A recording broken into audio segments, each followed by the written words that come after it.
এখানে দিয়ে দেবো আমি হাফ চামচ লবণ। এভাবে নরম হয়ে গেছে, জল পড়ছে। এটা আমি সব চিবে দেখেন সব কয়টা বের করে নিয়েছি। কতগুলা কেটেছিলাম, কত অল্প হয়েছে। আর এই দেখেন কতগুলা জল বের হয়েছে।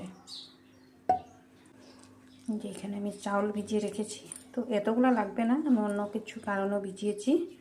তো এখানে আমি সামান্য অল্প চাউলটা গ্রাইন্ড করে নেব। এগুলাকে দেখেন পুরা শুকনা, এরকম ঝরঝরে ভাব রাখবেন কিন্তু। এই যে দেখেন এগুলা সব এখানে ঢেলে দেব।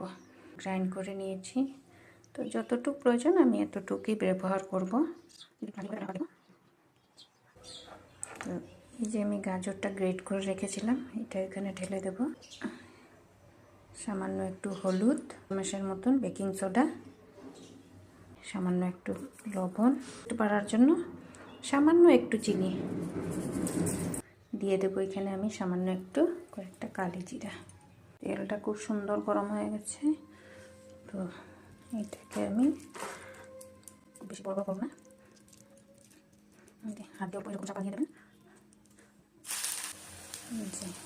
এইভাবে করে খুব বেশি ডিপ ফ্রাই করবেন না। তো আমি এইভাবে যেরকম করছি আপনারাও সেরকম করবেন।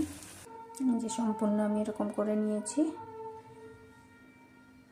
তো আপনারা চাইলে শুধু এটা এমনিও খেতে পারেন, আর যদি ভাবেন যে কিছু রেসিপি বানাবেন ওইটা দিয়েও রেসিপি করতে পারবেন।